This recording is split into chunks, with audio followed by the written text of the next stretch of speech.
All right, good afternoon, everybody. Welcome to today's seminar. We're going to be doing a webinar on the focus of force majeure contract provisions.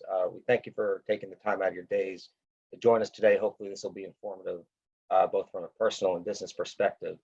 Obviously, we're all listening to this probably from the convenience of our own homes given the current situation right now. We hope everyone's doing well. Obviously, you personally, your loved ones, your family, your friends, your colleagues. But we do appreciate the time that you're taking today to join us. Once everything clears, and even before it's clear, obviously you're going to be dealing with all the fallout from the current coronavirus situation. But we want to try to keep everyone on track, again, personally and from a business perspective, during this obviously difficult time, which is why we're talking today about this hot topic, force majeure, which frankly is a topic that probably was overlooked and not really given a whole lot of attention up until the present time and the current circumstances. But this is getting a lot of attention from contracts of all sorts, circumstances in all different industries, leases, agreements, construction, what have you. So hopefully we can hit on a bunch of the topics today. Please bear in mind, though, that this is a very fact-specific issue and very contract language-driven concept. So we are going to be building a lot of questions. We have a number of them coming in already. We'll be monitoring them throughout the session. But please understand, we are going to be somewhat limited in our ability to answer each and every question and really the specific concerns that you may have. That said, we strongly encourage you to reach out to us after today's presentation, and we'll be happy to talk with you about any of the questions or issues that you may be confronting. So real quick, by way of introduction, my name is Jason Finkelstein. I'm a litigation partner at Schotz, and I handle a variety of litigation and employment matters, specifically in the commercial real estate, restaurant, and construction industries. Joining me today are my colleagues from our corporate finance and business transaction department. You'll be hearing first from David Borsak, followed by my partner, Roger Iorio. In the course of their work, they're doing a broad range of transactions with particular emphasis on mergers and acquisitions, acquisition, disposition of secured debt, commercial mortgage financing, and a variety of asset-based lending and borrowing matters. So without further ado, I'm going to turn the floor over to David Borsak. Thanks for the introduction, Jason. So as you can see, I'm going to be giving an overview of force majeure itself. So to begin, what is force majeure? Within contracts and different agreements, there are force majeure clauses, and within those clauses are defined force majeure events. A force majeure clause is a provision in a contract that's included to remove liability for natural and unavoidable catastrophes.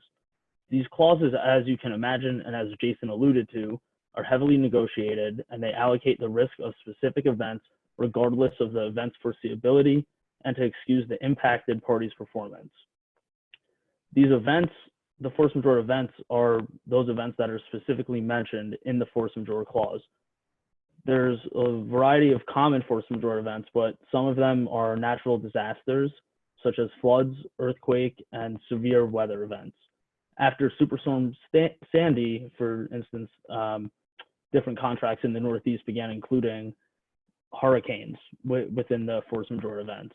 They can also include violence, such as war hostilities, terrorist attacks, and civil unrest.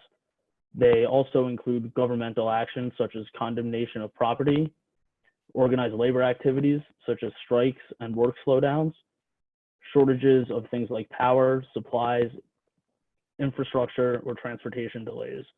After the Ebola outbreak and the SARS outbreak, some force majeure clauses began including epidemics, pandemics, and quarantines as part of the force majeure events. In addition to these specifically mentioned force majeure events, some of these clauses include catch-all or act of God language. A catch-all language is generally something along the lines of other acts beyond either party's reasonable control, while act of God language is generally or other acts which constitute an act of God. Either one of these serve as a method to extend the scope of the force majeure clause. However, do not assume that this language covers events that are dissimilar to the specific events listed. These safety nets generally only apply to events that are similar to the specifically defined event in the force majeure clause. So for instance, if the clause at issue doesn't have illness or pandemic listed in it, then even if it has an act of God clause at the end, it generally won't cover something like what's going on right now. But as Jason said, these are very contract specific, and it really is going to depend on the facts at hand. Generally speaking, though, changes in economic circumstances, banking system failures, equipment failures, and subcontractor defaults do not include are not included within force majeure clauses or as a force majeure event. So if your agreement does not include an event such as epidemic, pandemic, illness, disease, quarantine, or act of government, all things that everyone's facing right now, and there's no catch-all or act of God clause, you might think you're out of luck and you have to deal with it. But there are other contractual doctrines that can apply. Some of these doctrines are impossibility, impracticability, and frustration of purpose. But Roger and Jason are going to discuss those in further detail. So I'd like to turn it over to Roger now to give some more perspective on some specifics of the force majeure clauses. Thanks, David, and thanks everyone for joining today. What I wanted to touch on basically is, three types of situations where force majeure provisions come into place. The first is your typical, standard type of contracts, whether they be supply agreements, manufacturing agreements, any sort of performance-based agreements, and a lot of times as well as construction agreements. These type of contracts and agreements relate primarily to the delivery of goods and services rather than just simply a non-payment or a situation like that. The second type of situation I'm going to focus on is loan agreements. And there's two different aspects of the loan agreements. The first is a construction or a future advance type of loan where you have draw requests, you have covenants, and you have other provisions in there that possibly would be impacted by what's going on currently. The other aspect of it is, whether or not you have certain agreements that have what's called drawdown provisions or continuing reps and warranties, where in connection with advances, you have to provide certain reps and warranties to the lender. And then the third aspect that I'm going to touch on briefly is pending transactions. So, you have a transaction that has been signed up, but there's various conditions of closing that haven't been satisfied yet. And, given what's going on now, whether or not, there's a force majeure or a material adverse effect provision that gives rise to certain rights that one side or the other have. For example, you could have a purchase agreement where you're buying assets, and as part of it, you have to get consents from third parties. You haven't received those consents yet, but the events have happened where maybe there's a material adverse effect to the business that would prevent the closing from occurring or give rights to one side or the other to terminate. As David mentioned, the ability to claim force majeure really depends on the express provisions in the contract and the scope of relief offered under applicable state laws. This is one area of the law that is very highly fact sensitive and relies very much upon the express words that's in a contract. Now, what's going on currently is obviously something that no one has ever been impacted with before. So courts, may or may not interpret that differently given what's going on. But, how these have been typically handled is courts look at the exact provisions of the agreement and what has been negotiated as far as determining whether or not a force majeure provision would be applicable or not. Each force majeure provision have to sort of be considered on its own terms.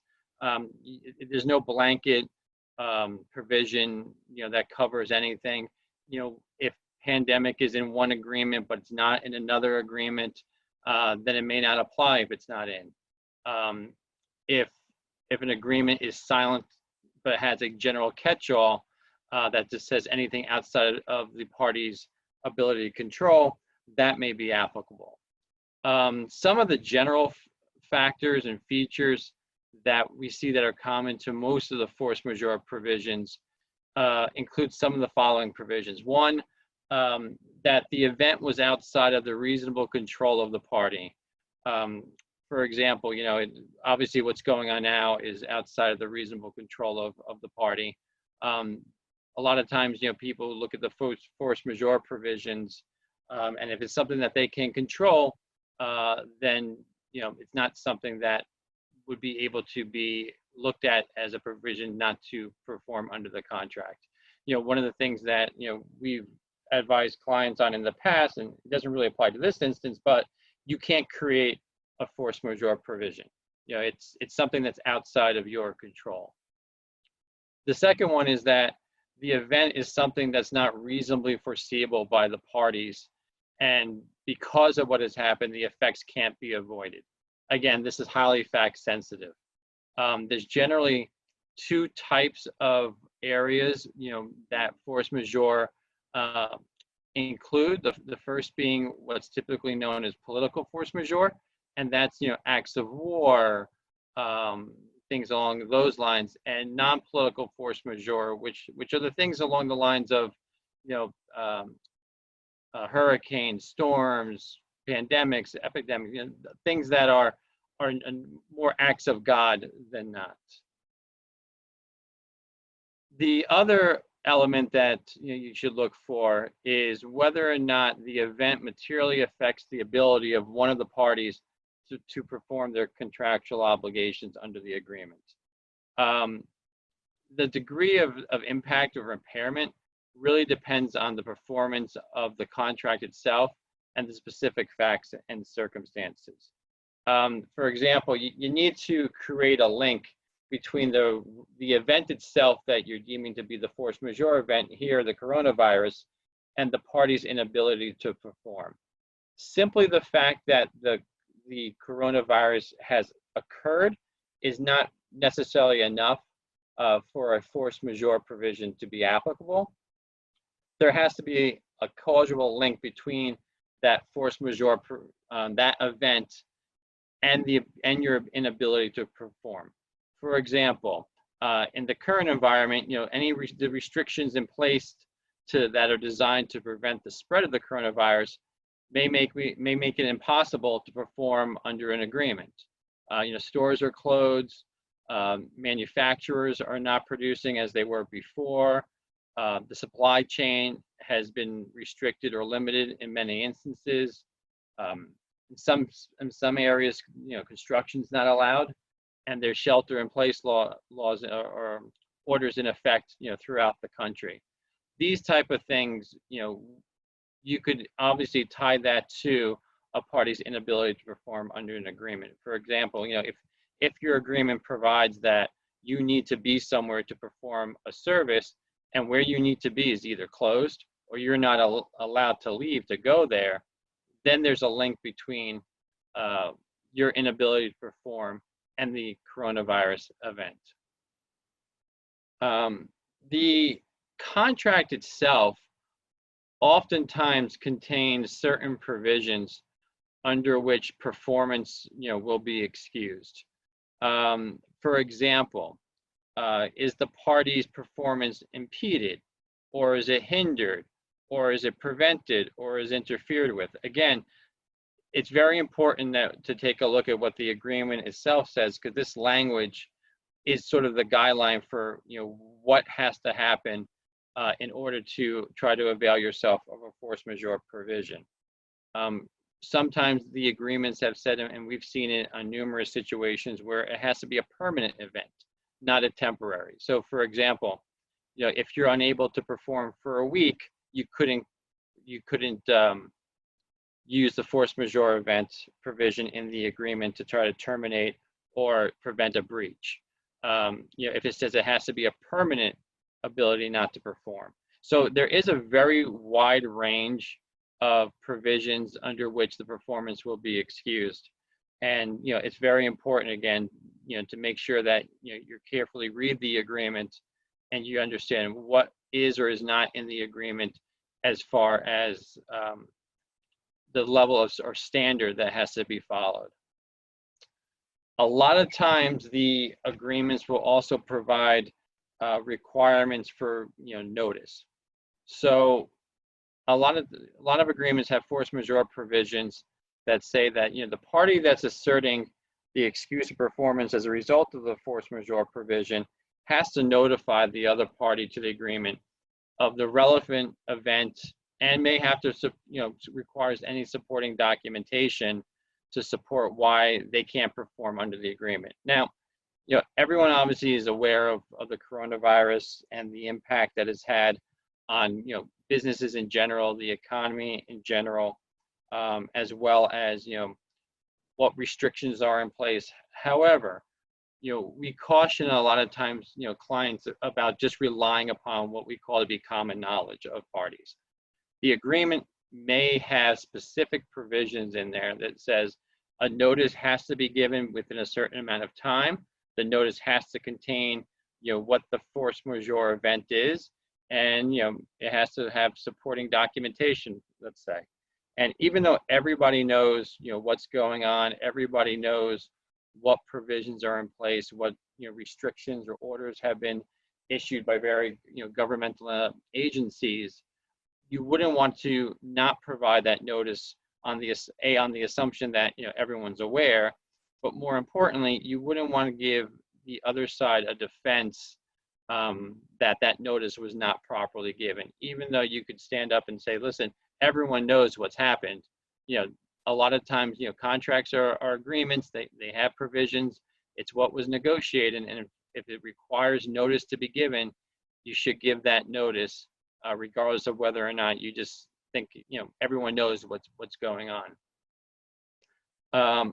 Additionally, there's, sometimes in there, the notices have a certain period timelines when force majeure notices have to be given to the other side to make them aware that you can't perform under a contract because of it. If they do have these provisions, you need to follow them basically to the letter of the provision itself. If it says you have to give 10 days notice, give the 10 days notice. You don't want a defense of the other side basically saying a technical defense that says, well, you were supposed to give me 15 days notice of the event of the coronavirus, or that caused you not to perform and you didn't give it.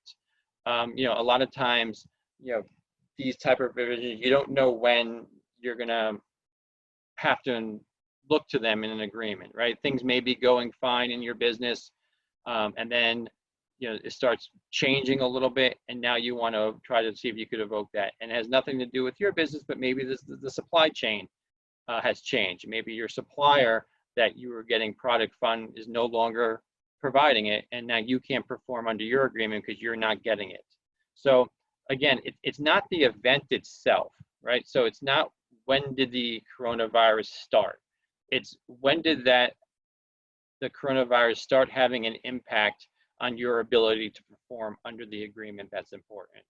I'll give an example. So, if you have a business where you're a wholesaler and you've agreed to provide product to a retailer, a certain amount every 15 days, 20 days, whatever it is, and you've been able to provide it so far, but you've gotten notice from your supplier that they're having issues keeping things in stock or not able to live up to the terms of your agreement. When you can't perform because of that is when the timelines would start, not when the coronavirus started in general. So as soon as you find out about that, it's imperative that if you do want to take advantage of the force majeure provisions in your agreement, that you provide that notice as quickly as possible once you know about it.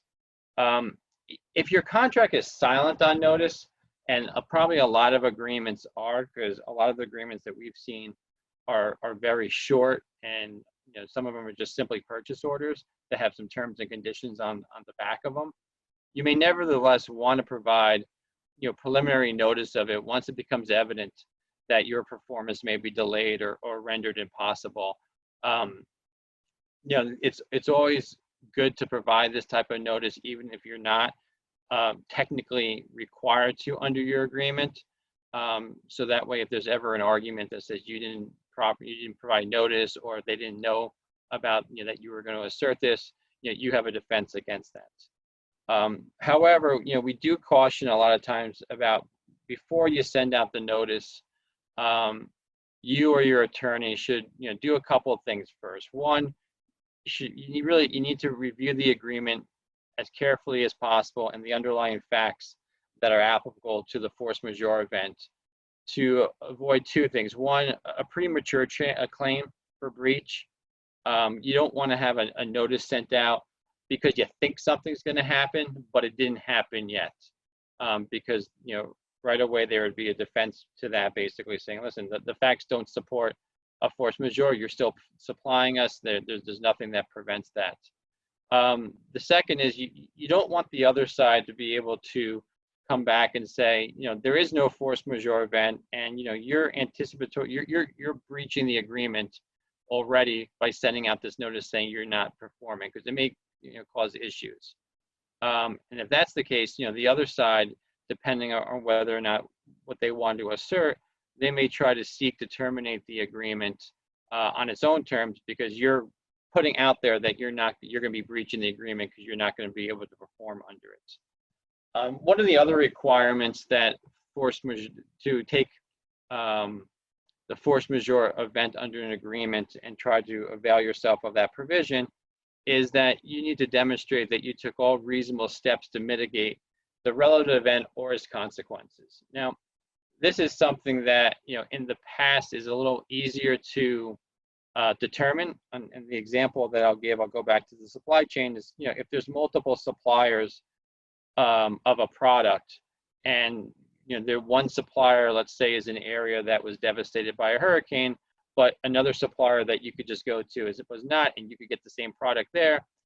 If you do not go to that other supplier, there could be an argument that said you didn't do anything to try to mitigate the consequences of your supplier not being able to perform, so you wouldn't be able to avail yourself of the force majeure event under your agreement.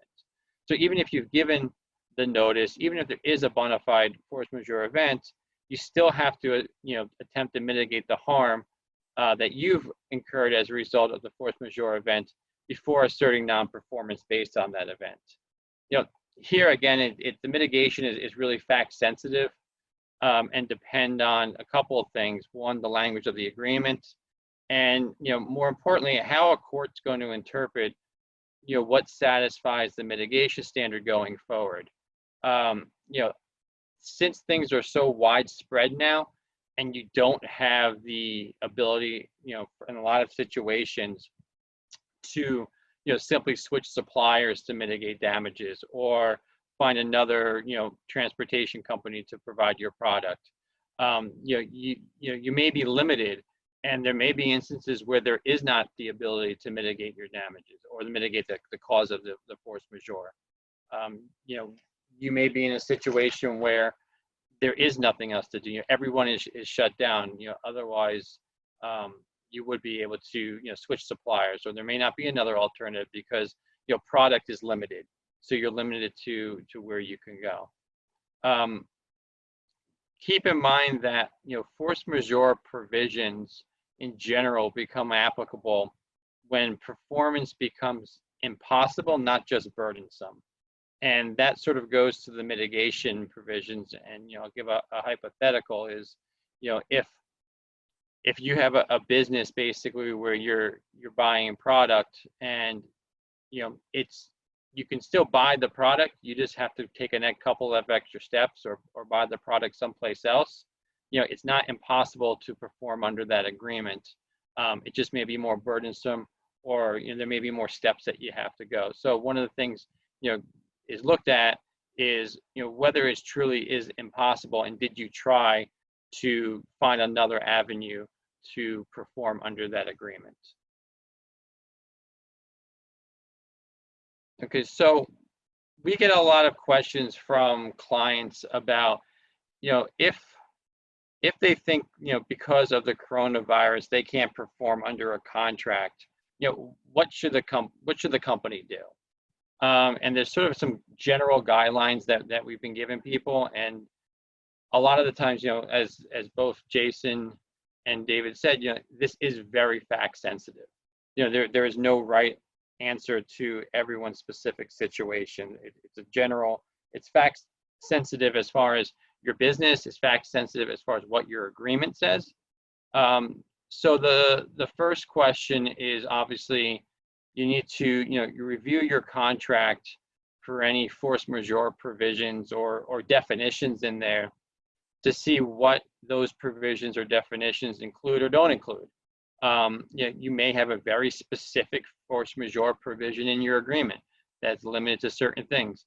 As David mentioned, as events have unfolded over the course of time, those provisions typically evolve.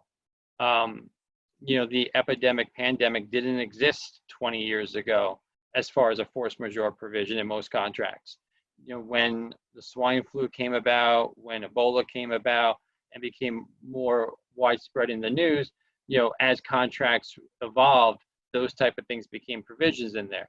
And they're also negotiated a lot of times. So a lot of times, depending on what side you are on, the agreement may have a very narrow force majeure provision if you want to basically not allow someone to have the ability to not perform, or you may have a wider force majeure provision if you want to give people the ability to perform. The second thing that we look at is review the contract and the portions of it that you're unable to perform, and confirm that the coronavirus is a direct or indirect reason why you're not able to comply, and that it's just not another reason. For example, if there's a situation where you can't comply because you have one supplier who supplies this one product, if you're in a very specialized industry and that supplier is shut down, so you can't provide to your customers that product, that would be something that's a direct reason why you can't perform.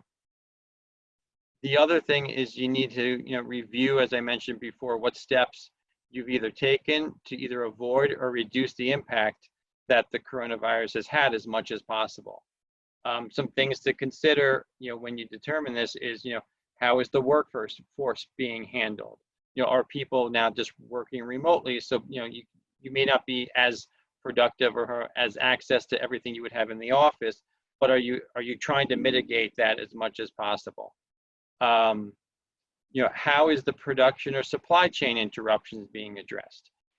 As I said, you can't just sit back and not do anything or try to do something. You need to sort of get out there and see what's available, if there is anything available.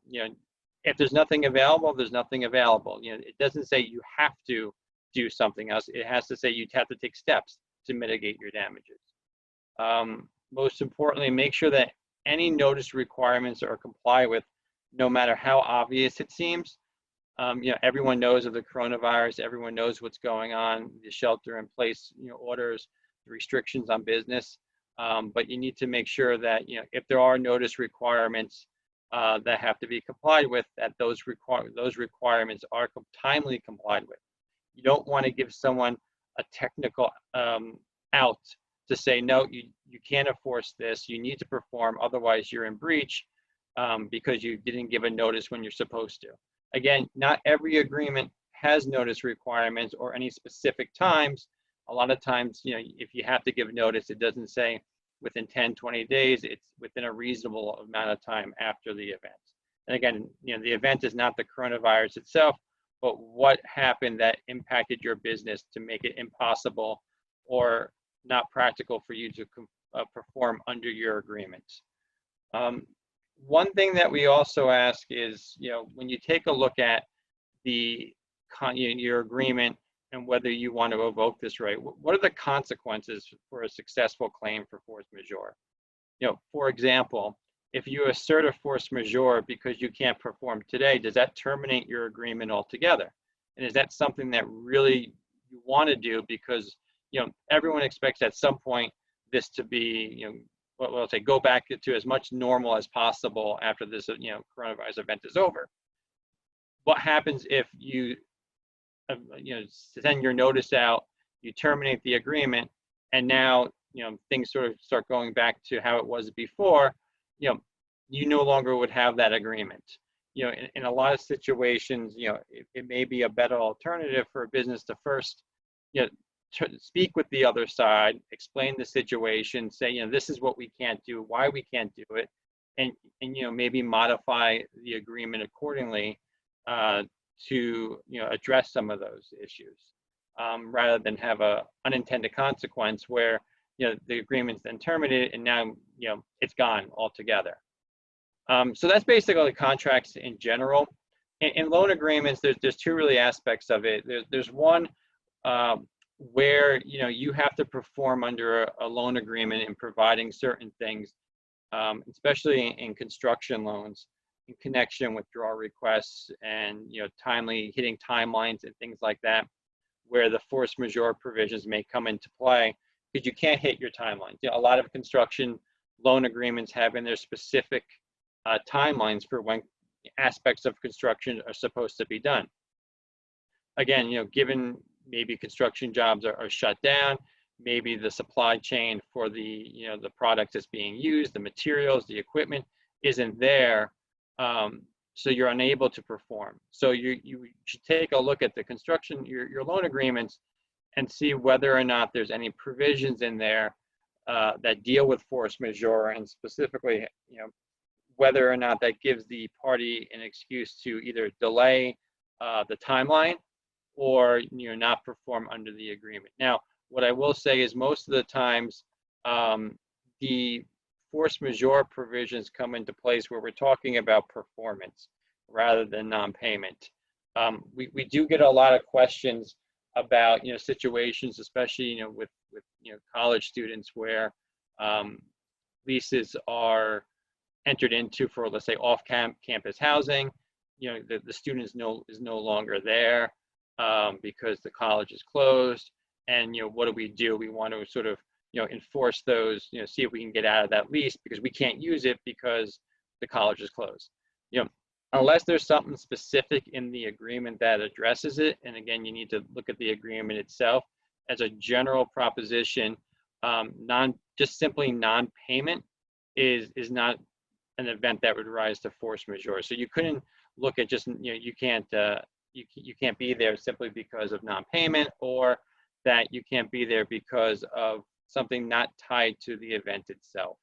The situation with a lease is particular because a lot of times it's just simply a non-payment issue more than unable to perform under the lease otherwise. The other aspect that I wanted to address is if you're in a contract right now, an agreement to buy or sell a business, let's say buy or sell assets, you've signed the agreement, but you haven't closed yet. And one of the conditions of closing is whether or not a material adverse effect has arisen.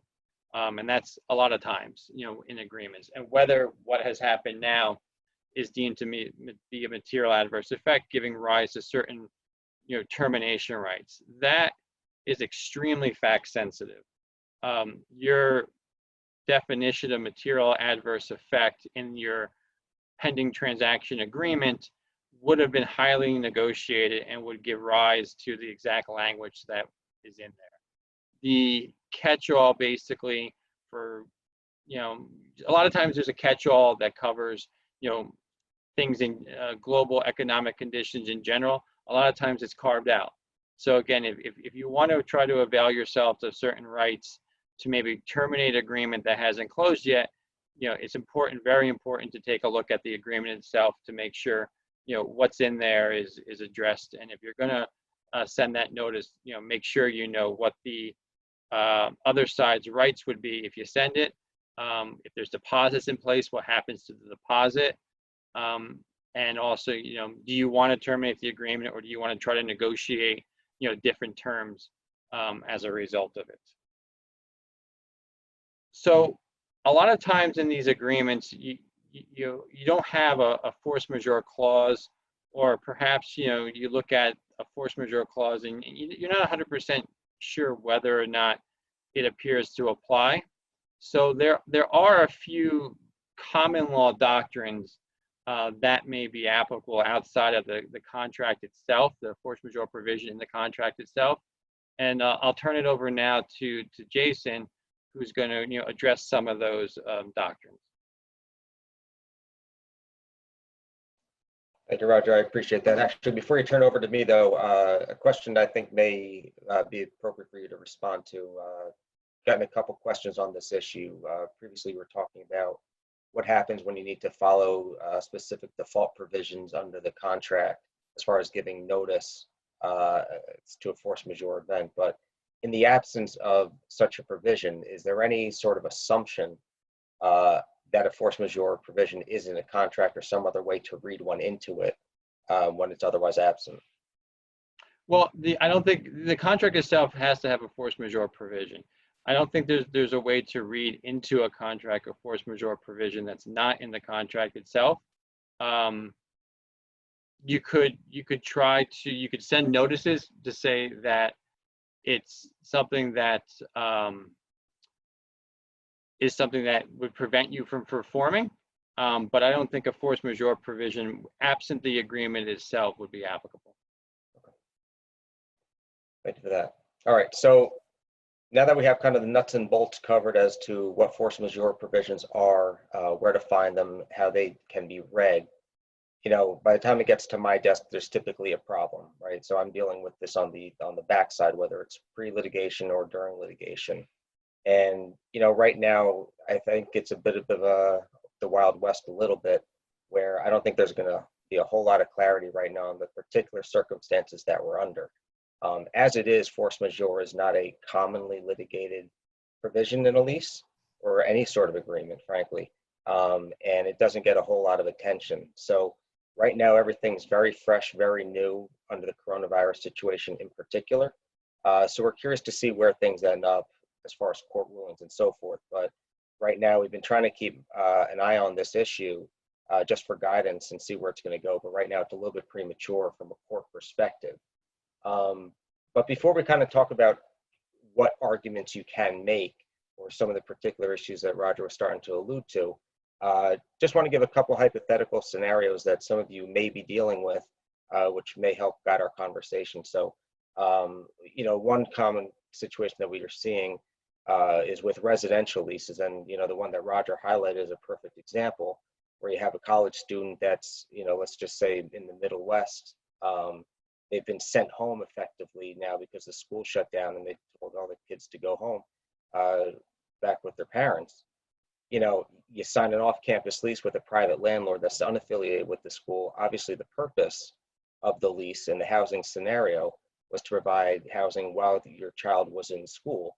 Now that's being eliminated. What do you do with the lease? Do you have an out? Do you not? In a related context, you have in a commercial lease where you have let's just say a non-essential or deemed non-essential retail business that is being told that it can't open its doors or can't operate in the way that it was previously, depending upon where you are. You know, what do you do with that if you're unable to do your job and unable to sell your product? Are you still obligated to pay rent? Are you still obligated to do any other things under your particular lease? Another scenario that we're seeing come up frequently is with subcontractors on a variety of construction jobs. So let's just envision that you're a subcontractor and you're doing electrical work, the electrical wiring in a multifamily building. And let's just assume momentarily for purposes of this example that the job is still allowed to go forward, which depending upon where you are from and where you're operating may or may no longer be the case. But you're facing a number of issues, obviously. One is on your labor supply. So are your employees still showing up to work? You know, we're seeing a lot of this, particularly on the employment work that I do, where employees are saying that they are scared to go to work, to go to their job out of fear of contracting coronavirus, or alternatively, that they've either contracted it or that they're caring for a loved one that has. And so they are unable to go to work and do their job. So you may not be able to perform your work on the time schedule that you've been afforded under your agreement to get that mechanical work done on the building.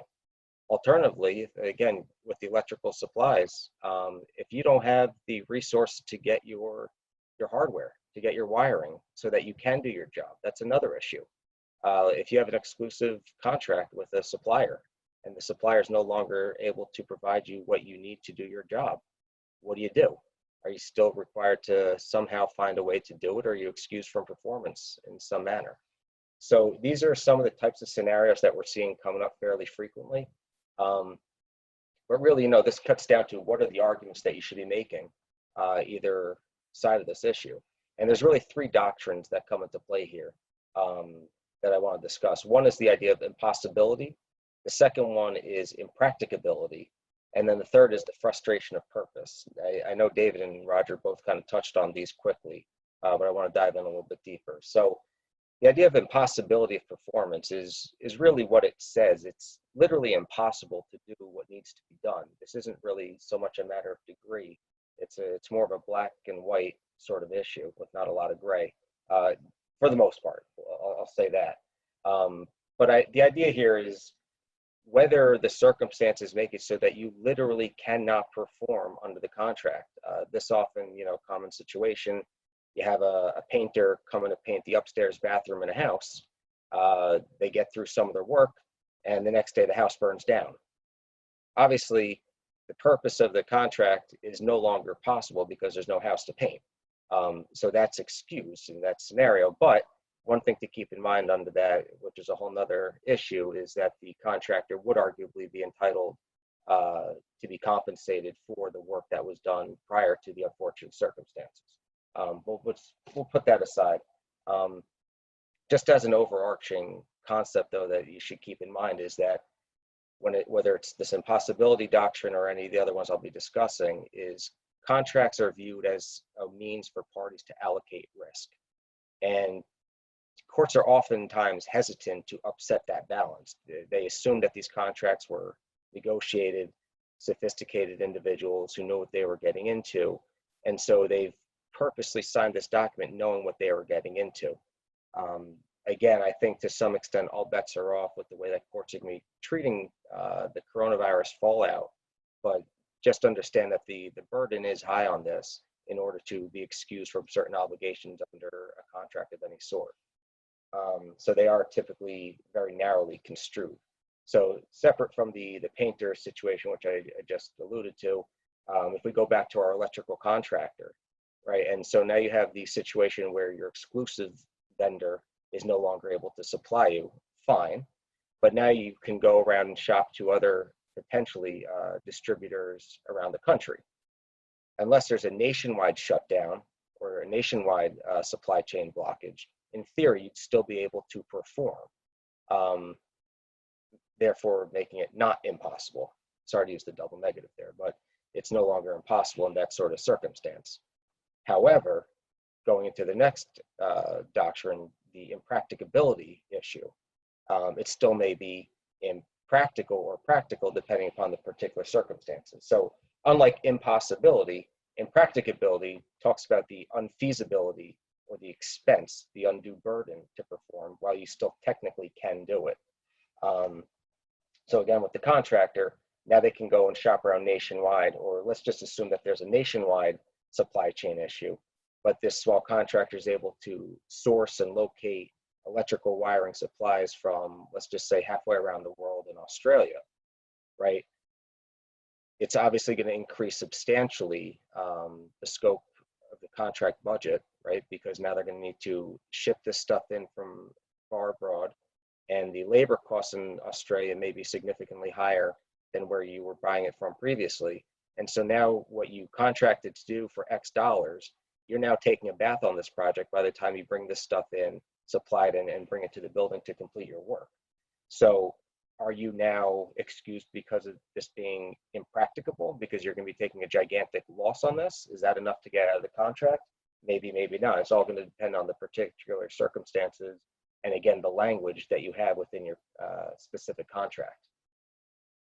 And the final doctrine, which we often see invoked, is the frustration of purpose. Now, this gets into the ideas that Roger and I were discussing, both with the college student, to keep going back to that. But you have this situation now where the lease was specifically signed for the purpose of the child attending college. That's the only reason why they had the lease. They live nowhere near there. They have no reason to be there otherwise.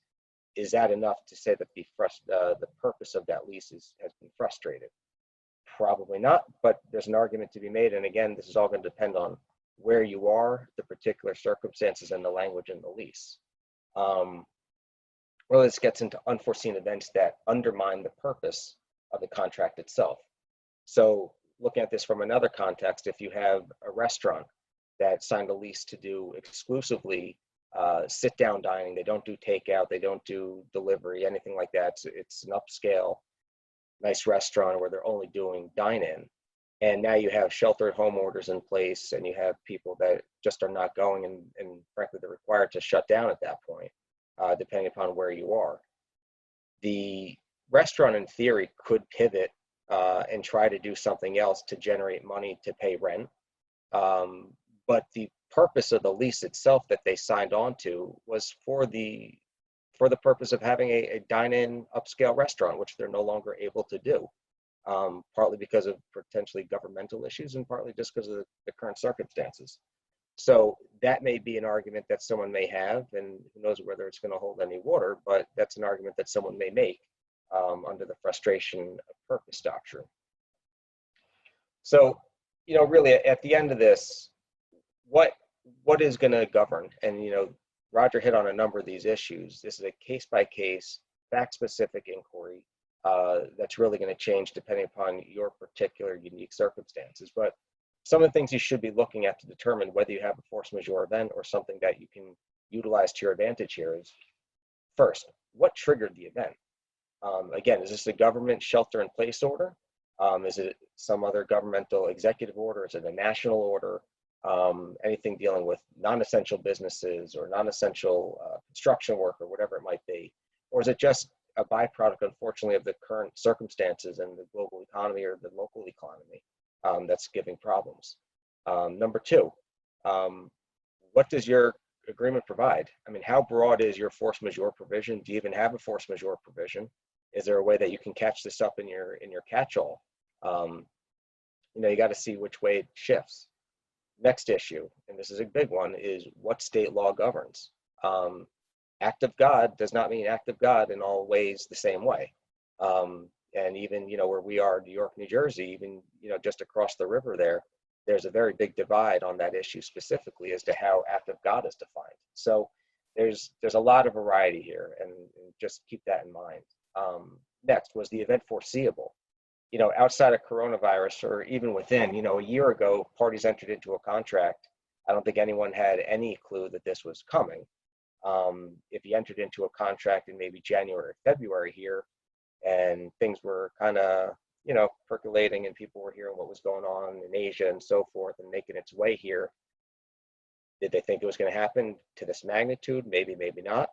But what if you signed a contract today?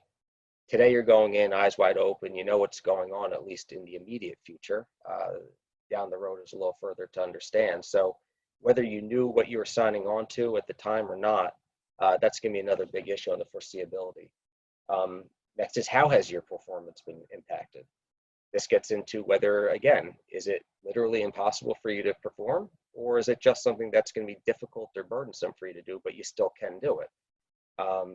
Next, and Roger hit on these, in detail, is what are your remedies under your contract? Is there some way to avoid making payment? Is there a means to cancel the contract? And what notice do you need to provide, if any, in order to effectuate that? So these are all things that need to be followed and looked at, and which kind of really takes us to the take-home points here, which is we're seeing a big mix out there. We just the way our firm is situated, we attract a wide variety of clients from a wide variety of industries, and we're seeing a lot of people and businesses that are looking to push forward with their business endeavors and their operations, and we're seeing others that are using this as an out, whether necessarily or not, in order to try to get out of a contract or some other obligation. And so what do you need to do? Number one, you need to obviously pull out your contract and review it in detail with your lawyer and find out what rights you have and what rights you don't. And you need to really analyze what your possible remedies are. From outside of that, I think everyone really needs to be practical today. A line that I heard once years ago in a case that was leading into trial that, the judge frankly did not want to really be trying. And she said, there's going to be losers and bigger losers. There's not going to be winners. I don't necessarily know that this is all doom and gloom as we come out of this situation, but I think the reality is that everyone's going to really need to work together. One of the big mottos today is we're all in this together, and it's true, good, bad, or different. So I don't think any court is going to be particularly receptive to a party trying to take advantage of another's unfortunate situation in either direction, right? So everyone needs to be practical. So that means landlord and tenants, you guys should be communicating with one another and try to figure out what the best way forward is. On the construction side, again, you guys need to figure out what's the best way to move forward on different projects, whether you can, when you can, how you can. On closings of whether it's residences or commercial projects, again, same thing. Everyone needs to be involved. And in those situations, the lender is a big player in that as well. So you need to get everyone on board and try to work through this as best as possible. We're all trying to fight to keep the economy going, keeping it strong for everyone's mutual benefit at the end of this. So again, there's going to be significant uncertainty. Right now, a lot of courts are closed or limited in the way that they're handling operations or new cases or existing cases. So over the next coming weeks and months, there's obviously going to be a huge amount of cases coming in, and people are going to be raising these issues. April 1st, on the rent side again, was really the first month that rent was going to be at issue. By the time we get to May 1, now we've got potentially a month or 2 months of people not paying rent or paying reduced rent, and hopefully everyone is trying to play nicely together to try to get this resolved to the extent that they can. So with all that said, I'm just checking the time real quick. I know that we said we would be wrapping up around 3 o'clock today. I just want to take a quick look at the questions that we have coming in, again, being mindful of everyone's time, just to see if we can answer some of these before we have to depart. But one question that stood out to me was when you have a situation of mutual force majeure clauses, so both contract sides can utilize it. The question is whether it's better to assert it yourself or to have it assert against you and kind of wait for it to happen. And I think this is really going to be, again, I hate to say it fact specific. If it's a contract or an agreement that you want to push forward on, obviously you're not going to raise the force majeure as an event to avoid an obligation. I don't know that you want to affirmatively go to someone and tell them, notwithstanding this provision, we're moving forward. Just in case it's on their radar on the other side, you don't want to bring it to their attention. But, it's one of those things like anything else. How aggressive do you want to be? Or do you want to kind of wait and see what happens? Depends what's going to be better off for you in the long run. I apologize. I'm just looking real quick at some of the questions we have come through there. Fortunately, there's been quite a few. Jason, there's this one that I wanted to quickly touch upon. The question basically revolved around whether or not there's different standards for force majeure, whether you're looking for the remedy to just delay performance or terminate it altogether. There's no specific standard. Your agreement itself will provide what your rights are and what you're allowed to do as a result of the force majeure provision. You still have to comply with what the general criteria to satisfy. So whether your remedy is just to delay performance or whether your remedy is to terminate, there's not a different standard for either delay versus terminate altogether.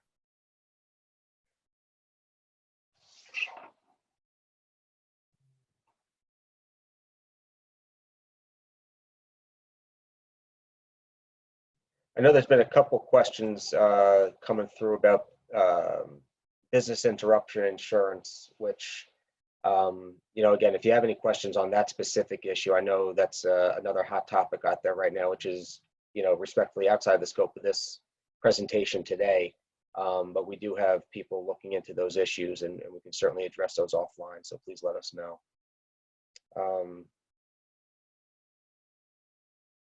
Most of the remaining questions that I'm seeing appear to be pretty specific to situations. I will address, Jason, real quick. One that was here that I noticed was if there is a requirement to provide notice, regardless of what that requirement is for, we always tell clients to provide that notice. You don't want to give the other side a defense on a technicality that a notice wasn't required if your contract says it has to be provided.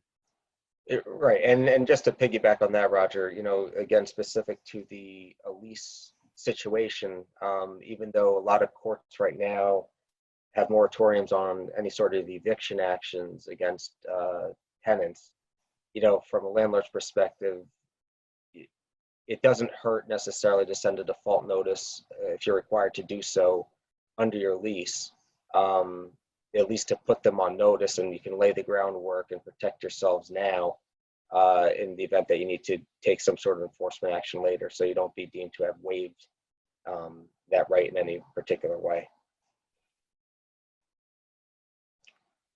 So at this point, again, just really want to thank everyone for their time. Know this is a difficult time right now for everyone really out there. Hopefully everyone is doing well, and just know that we are here for you in any which way, personally, professionally, and hope that we can all get through this thing together and come out stronger on the other side. So I want to thank my colleagues, David and Roger, for their time as well, and hope everyone stays well and have a good rest of your day. Thank you.